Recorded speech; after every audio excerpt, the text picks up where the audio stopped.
नमस्कार। स्वागत है आप सभी का। देखिए, लास्ट टाइम पे हम लोगों ने जो किया वो हमने कंसंट्रेशन टर्म में कुछ चीज़ें डिस्कस की थी। जैसे हमने मोलरिटी डिस्कस किया था, v by v percentage discuss किया था, डब्ल्यू बाई वी किया था। जैसे ओवरऑल हमने डिस्कस किया था, उसमें हमने कुछ डिफाइन किया था कि कुछ आपके टेम्परेचर डिपेंडेंट होंगे और कुछ टेम्परेचर इंडिपेंडेंट टर्म्स होंगे। तो टेम्परेचर डिपेंडेंट टर्म में हमारा जो अगला टर्म था वो है नॉर्मेलिटी।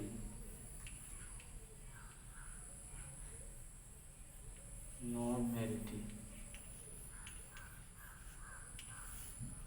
देखिए, सॉल्यूशन की ये मोस्ट ऑफ द जो टॉपिक्स है ना, एक दूसरे से रिलेटेड है। जैसे मोलरिटी, आप चाहे वी बाई वी ले लो, चाहे आप स्ट्रेंथ ले लो, चाहे आप नॉर्मेलिटी ले लो, चाहे आप फॉर्मेलिटी ले लो। देखो, अब नॉर्मेलिटी क्या होता है? Number of equivalent dissolved in per liter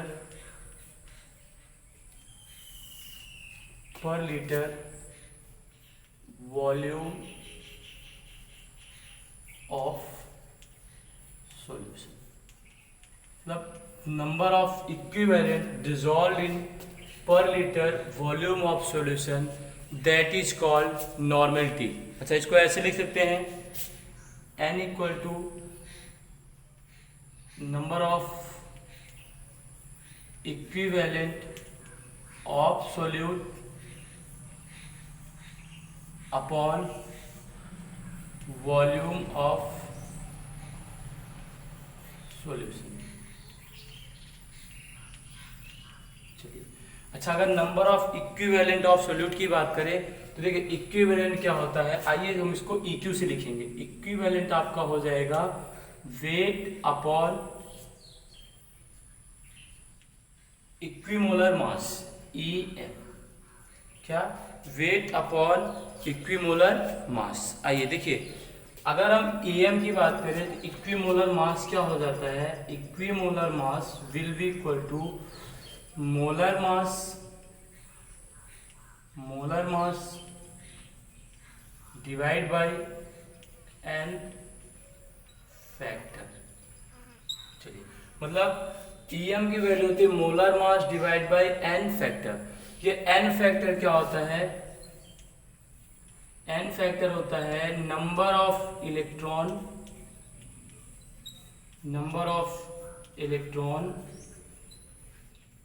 exchanged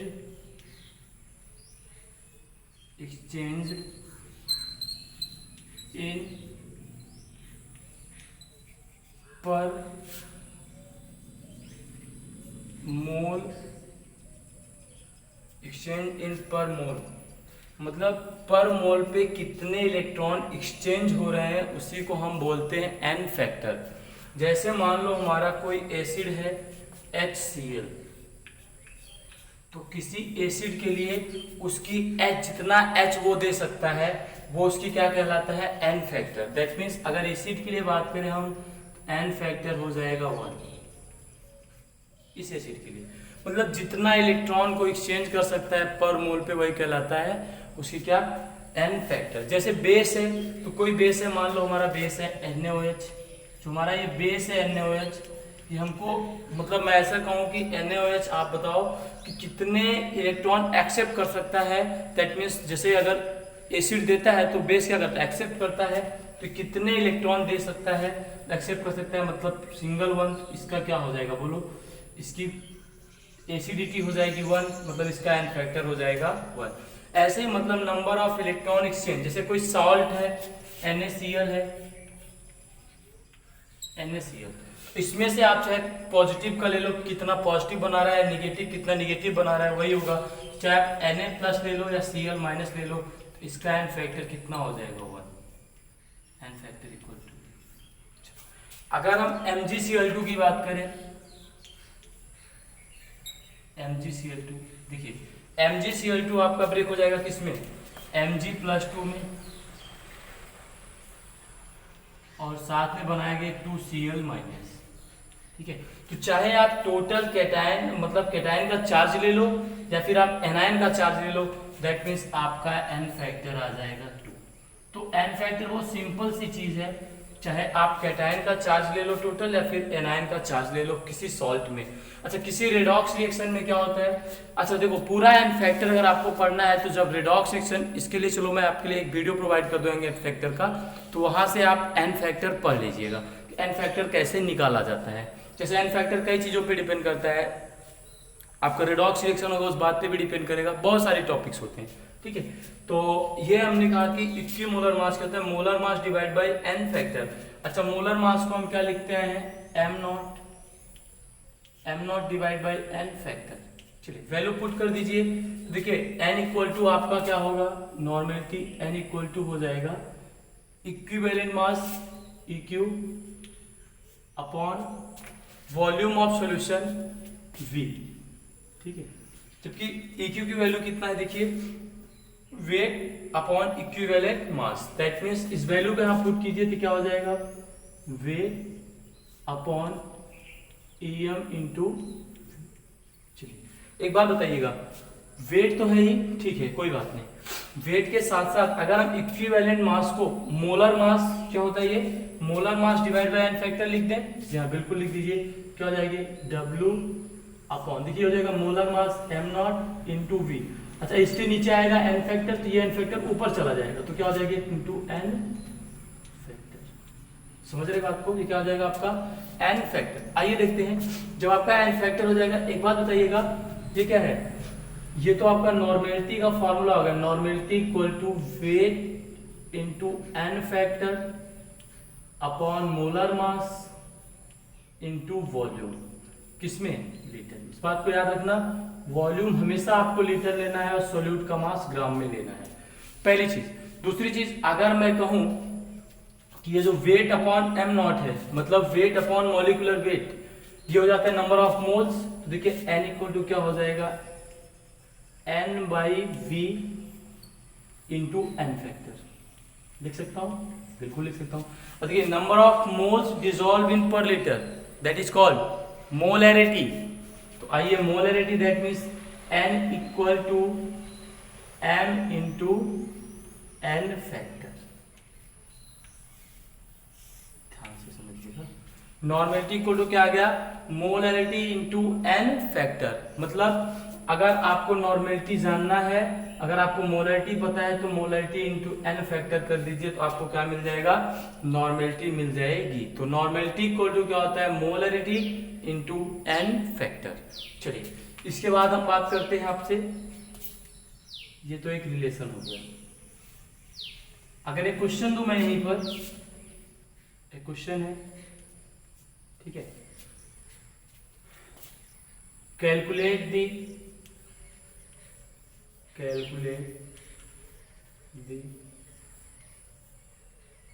capital N से normality of 0.1 m HCl solution. क्या कह रहा है, calculate the normality of 0.1 m HCl solution. देखिए इसमें क्या होगा कि आपको मोलैरिटी गिवन है, नॉर्मेलिटी कैलकुलेट करना है, तो नॉर्मेलिटी इक्वल टू होता है मोलैरिटी इंटू एन फैक्टर, बहुत ही इंपॉर्टेंट फॉर्मूला है, ठीक है। Normality equal to molarity into N factor, molarity है 0.1 और HCl के लिए एन फैक्टर कितना होगा 1, कैलकुलेट कर दीजिए 0.1 into 1, this will be equal to 0.1। तो इसकी नॉर्मेलिटी भी कितनी आ जाएगी 0.1। एक बात ऐसे आप जनरली याद कर लो कि जिसका एन फैक्टर 1 होगा उसकी नॉर्मेलिटी और मोलैरिटी हमेशा इक्वल होगी। चलिए और एक बात आप याद रखना कि कभी भी जो, चलिए एक बात छोटी सी बात कर लेते हैं, एक जो एन फैक्टर्स होता है ये हमेशा रिएक्शन पर डिपेंड करता है, किस बात पर, रिएक्शन पर डिपेंड करता है। कैसे करता है, देखिए अगर मैं कहूं कि H2SO4 रिएक्ट विथ NaOH, बाकी बैलेंस नहीं करूंगा, सीधा बता रहा हूं, ये Na2SO4 बनाएगा, ठीक, एक पहली रिएक्शन। दूसरी रिएक्शन H2SO4 प्लस NaOH, ये बना रहा है आपका NaHSO4, अच्छा, अगर बैलेंस भी कर दोगे तो पहले वाले रिएक्शन में आपका 2s2 आएगा, दूसरे वाले में 1s2 आएगा। ठीक है, हम बैलेंस नहीं करने जा रहे हैं, हम बता रहे हैं। देखो यहाँ पे 2Na सीधा रिप्लेस हुआ है, आपको बैलेंस में यहाँ 2Na लगाना पड़ेगा। ठीक है, 2NaOH, देखो आपका दो के दोनों H रिप्लेस हो जा रहे हैं, तो अगर इसके दोनों H रिप्लेस हो जाए तो इसका एन फैक्टर कितना हो जाएगा, सोचिए, इसका एन फैक्टर कितना हो जाएगा 2।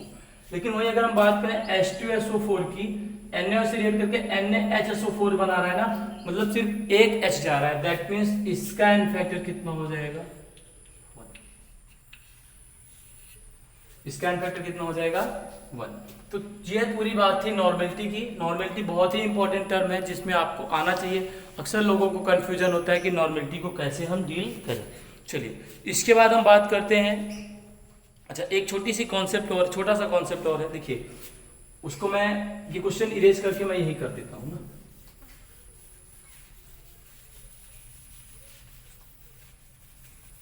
देखिए क्या होगा जरा, ये normality will be equal to, देखिए ये जो मोलैरिटी है, सॉरी नॉर्मेलिटी को हम क्या लिख सकते हैं, देखिए नॉर्मेलिटी को हम लिख सकते हैं equivalent upon volume equal to, molarity को क्या लिख सकते हैं, moles upon volume, n upon v into N factor. Volume volume cancel हो गया, equivalent will be equal to moles into N factor. ये बहुत इंपॉर्टेंट टर्म है, इसीलिए देखिए आपको दो बातें मैं बताता हूं। जो इक्विवेलेंट होता है, जैसे मोल्स होता है, तो हम जैसे एक ऐसे सिंपल सी बात करते हैं कि अगर मान लो कि 5 रुपीज में,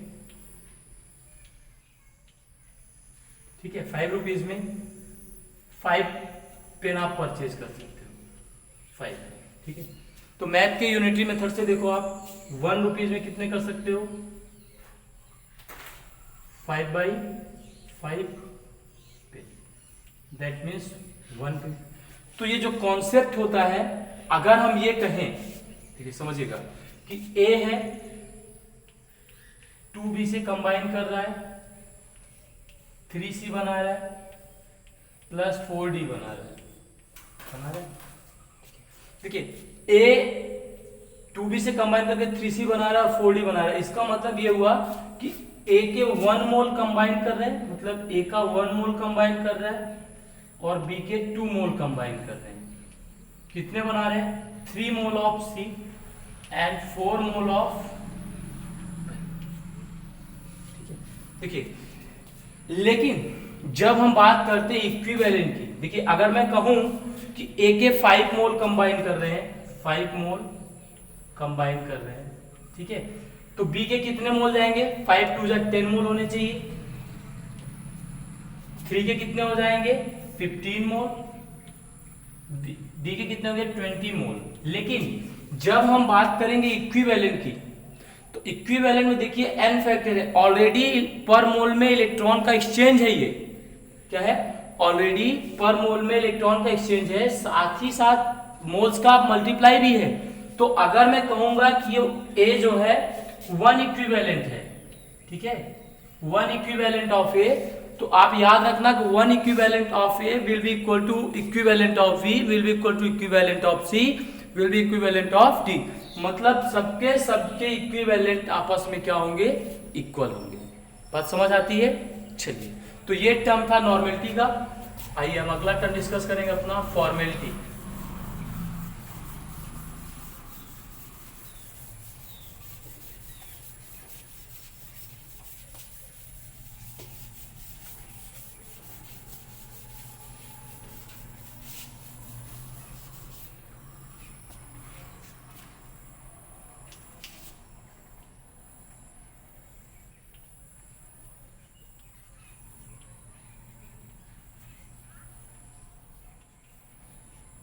फॉर्मेलिटी इंपॉर्टेंट टर्म है, आइए डिस्कस कर लेते हैं। फॉर्मेलिटी क्या होता है, number of formol dissolve in per litre volume of solution. Note कर लीजिएगा, number of formol dissolve in, mole किसके, सोल्यूट के, तो ऐसा नोट कीजिएगा, number of formol of solute dissolve in per litre volume of solution. इसका मतलब यह हुआ कि हम इसको ऐसे लिख सकते हैं F equal to number of formol of solute, number of formol of solute upon volume of solution. मतलब ये कि number of formol of solute dissolved upon volume of solution. अगर इस फॉर्मोल को हम डिनोट करें किससे, Fn से, Fn divide by V, volume हो जाएगा ये फॉर्मोल। आइए बात करते हैं। Fn जो होता है ये होता है, क्या होता है, आइए बताते हैं आपको। वेट ऑफ सोल्यूट, जैसे हम मोल निकालते हैं ना वैसे इसको भी निकालते हैं। Wait of solute upon molar मास लिखते हैं हम वहां पे, लेकिन हम यहां पे क्या लिखते हैं, formula mass, formula mass of solute, formula mass of. बात समझ आती है? मतलब number of formol of solute dissolve upon volume of solution Fn by V, weight of solute upon formula mass of solute. इसका मतलब ये हुआ F इक्वल टू हो जाएगा W बाई, देखो W बाई Fn, या फिर आप इसको कैपिटल Fn में लिख देता हूं क्योंकि Fn तो ऑलरेडी हमने लिख लिया है। तो ये तो वेट ऑफ सोल्यूट हो गया, नंबर ऑफ फॉर्मोल Fn हो गया, तो wait of solute W upon formula मास, इसको कैपिटल Fn लिख दो, इनटू वॉल्यूम ऑफ सॉल्यूशन। ये होता है, ठीक है। तो इसको हम कह सकते हैं कि एक प्रकार से हम इसको कह सकते हैं कि मोलर मास ऑब्जर्व, मतलब ऐसा लिख लो, molecular mass observe, molecular mass observe, molecular mass observe मतलब हमने कौन सा मॉलिक्यूलर मास को ऑब्जर्व किया है, उसी चीज को हम क्या लिखते हैं, Fn लिखते हैं। देखिए यहीं से एक टर्म आया था वांट ऑफ फैक्टर, तो आप हेडिंग डालिएगा relation between formality and molarity. मतलब ये रिलेशन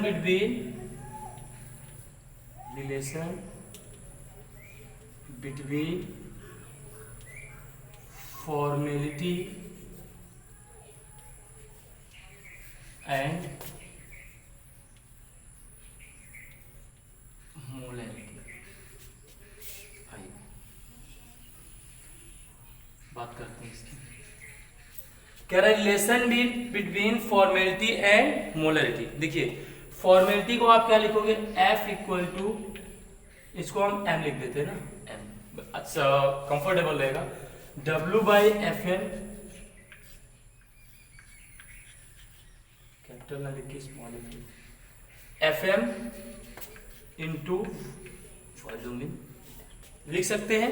ये क्या होती है, फॉर्मेलिटी होती है। अच्छा इसको एक चीज को हम और लिखें, फॉर्मेलिटी को W अपॉन, अगर इसको हम M ऑब्जर्व लिख दें कोई प्रॉब्लम, हमने इसको लिख दिया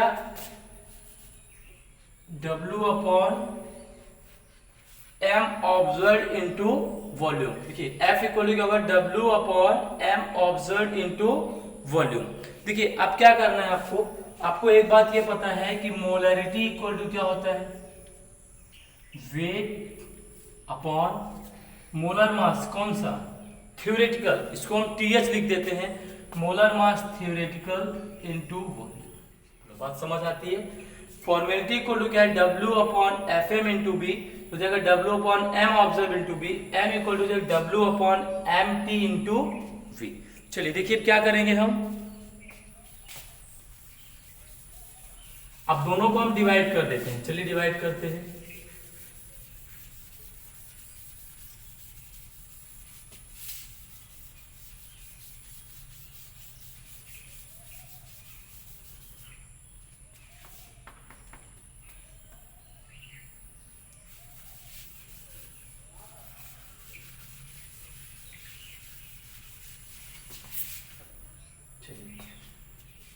F/m कीजिए,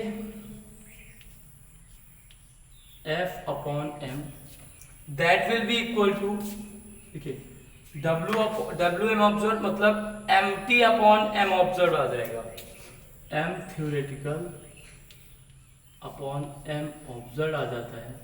और इसी चीज को आगे चल के बोलते हैं I, क्या बोलते हैं I। M theoretical upon M observe को आगे चल के हम बोलते हैं I, और ये जो I होता है इसको हम बोलते हैं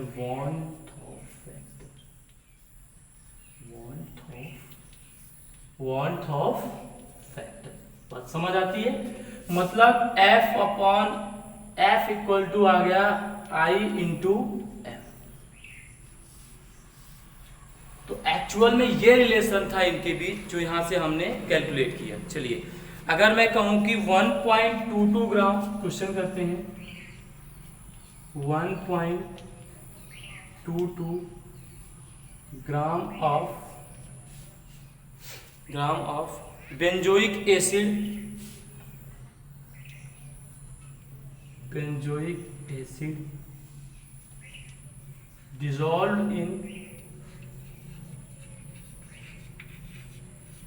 dissolved in benzene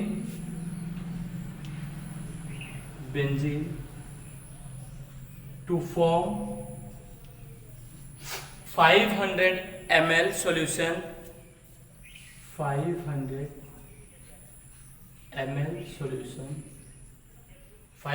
ml solution, then find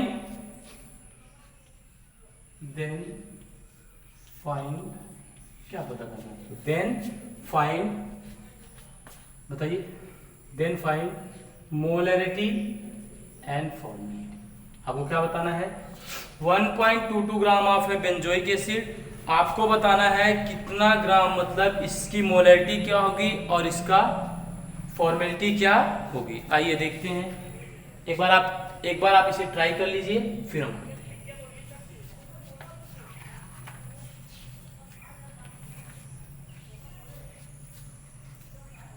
चलिए देखिए, अगर हम बात करें इसकी मोलैरिटी की, तो मोलैरिटी क्या होता है? Fate of solute 1.22 upon benzoic acid होता है C6H5C double bond, C6 benzoic acid होता है आपका C6H5C double bond OH।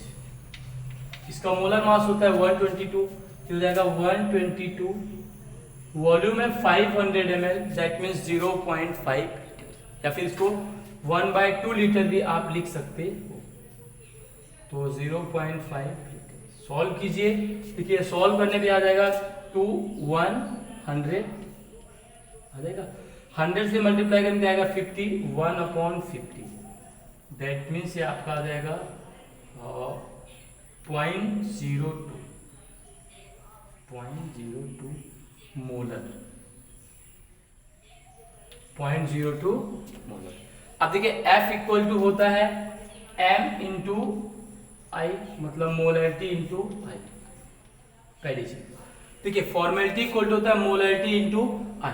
I क्या होता है आपका? I देखिए बताता हूं, जब बेंजोइक एसिड को हम वाटर में डिसॉल्व करते हैं तो हमको क्या होता है, बेंजीन जो है, जब बेंजीन को हम बेंजोइक एसिड में डिसॉल्व करते हैं तो डायमराइज हो जाता है। डायमराइज मतलब इसके दो मॉलिक्यूल आपस में कनेक्ट हो जाते हैं। जब दो मॉलिक्यूल हो जाएंगे, इसका मतलब जैसे अगर मैं लिखूं कि देखो ये हो जाएगा मोलैरिटी 0.02 इंटू आई की वैल्यू देखो MT/m ऑब्जर्व, क्या है? इतना gram of benzoic acid dissolved in benzene. Benzoic acid को हमने बेंजीन में डिसॉल्व किया, तो जब हम इसको बेंजीन में डिसॉल्व करते हैं तो बेंजोइक एसिड हमारा डायमराइज हो जाता है, मतलब दो हो जाते हैं। अगर मान लो अभी इसका मोलर मास कितना है M, ये हमेशा फिक्स रहेगा, जो मतलब 122 है, M 122 है, ये हमेशा फिक्स रहेगा, ये थ्योरेटिकल है। ये कितना हो गया M 0.02 इंटू M अपॉन, देखिए M ऑब्जर्व कितना हो जाएगा, डायमराइज हो गया, डायमराइज होने पे हो गया 2M, M ऑब्जर्व आपका आ गया 2M, MM कैंसिल हो गया, तो फॉर्मेलिटी आपकी आ गई 0.01। बात समझ आती है? अगर आती है तो अच्छा है। तो ये था नॉर्मेलिटी और आपका फॉर्मेलिटी।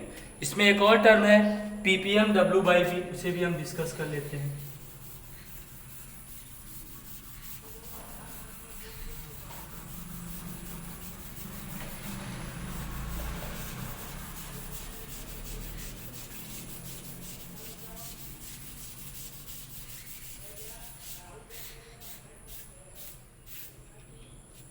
इसका अगला टर्म है पीपीएम W/V। ठीक है, चाहे आप W/V लीजिए एंड साथ में आप ले लो पीपीएम V/V। आप देखिए पीपीएम मतलब होता है पार्ट्स पर million of solute dissolve in per litre volume of solution. याद रखना यहाँ आप बात करते हो पर लीटर, लेकिन ध्यान देना हमारे माइंड में एक कॉन्सेप्ट बैठा होता है, जैसे हमने भी बोला पर लीटर, नहीं ये हमने इसलिए बोला क्योंकि आप भी यही बोलोगे। तो आप याद रखना पर लीटर नहीं होता, यहाँ पे वॉल्यूम जो होता है वो ml में होता है, क्योंकि ऑलरेडी हमने पार्ट्स पर मिलियन ले लिया है।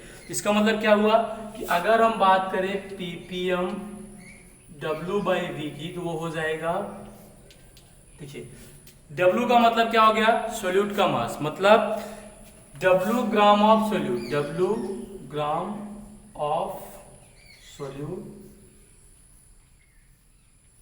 Upon W gram of solute मतलब volume of solution,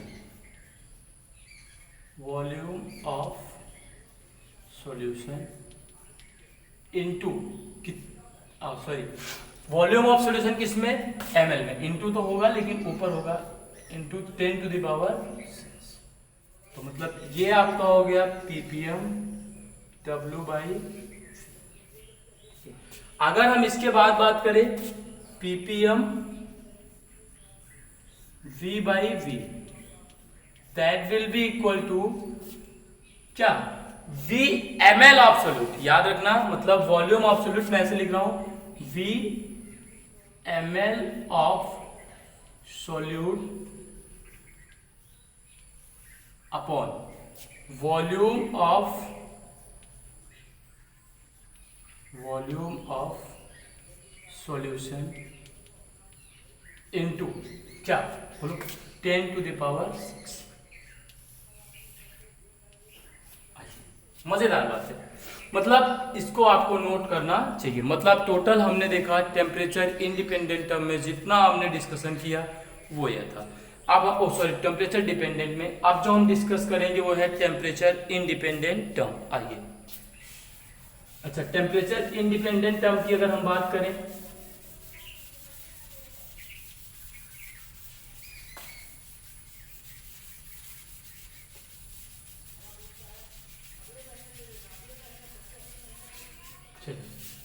temperature independent देखते हैं।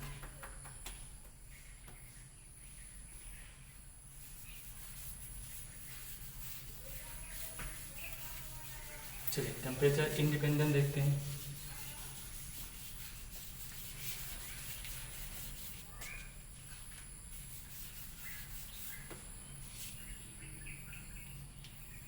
टेम्परेचर इंडिपेंडेंट कंसंट्रेशन,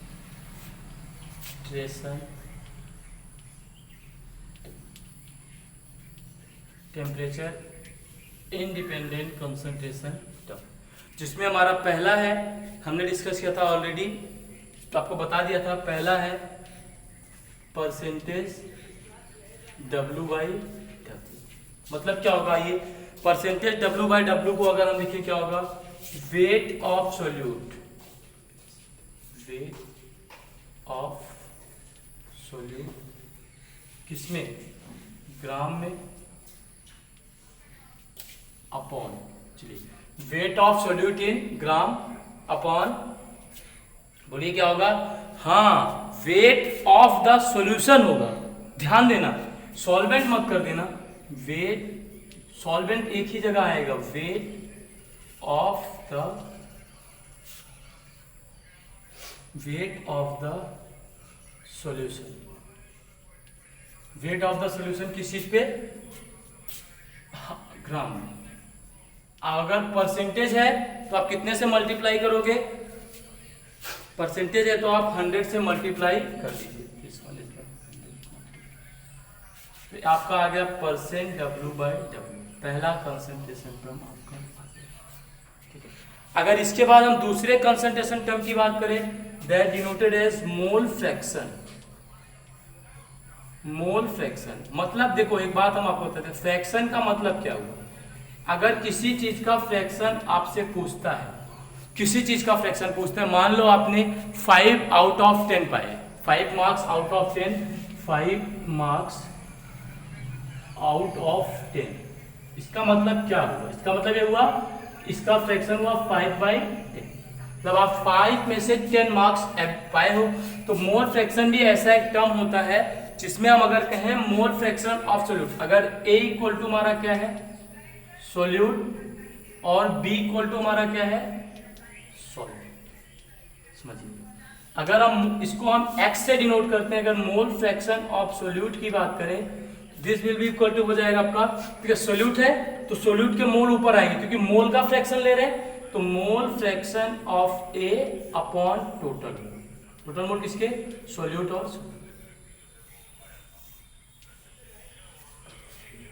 दूसरी चीज, अगर हम मोल फ्रैक्शन ऑफ सॉल्वेंट की बात करें, this will be equal to moles of solute upon total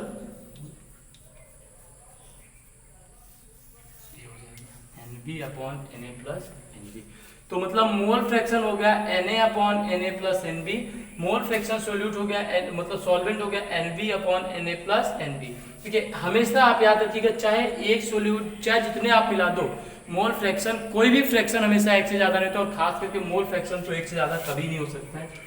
XA plus XB will be equal to 1 और B। आप चाहो तो ऐड करके निकाल लो, चाहे तो आप याद रखो। आपको एक का मोल फ्रैक्शन दिया हो, दूसरे का पूछ रहे हो, तो आप इजिली कर सकते हो,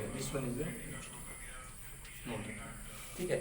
इसके बाद जो हमारा टॉपिक है वो है मोलैलिटी। आइए बात करते हैं मोलैलिटी। मोलैलिटी क्या होता है, ये भी देखो सिंपल सा एक टर्म है, यही आपको याद रखना है। क्यों, क्योंकि ये एक ऐसा टर्म है जो आपको कंफ्यूज करेगा, क्योंकि पूरे आपके सॉल्यूशन में हर टर्म में आपको सॉल्यूशन मिलेगा, मतलब सॉल्यूट मिलेगा, कुछ भी मिलेगा, पर इस टर्म में आपको जो मिलने वाला है वो उसका नाम है सॉल्वेंट। आइए मतलब number of gram of solute dissolved in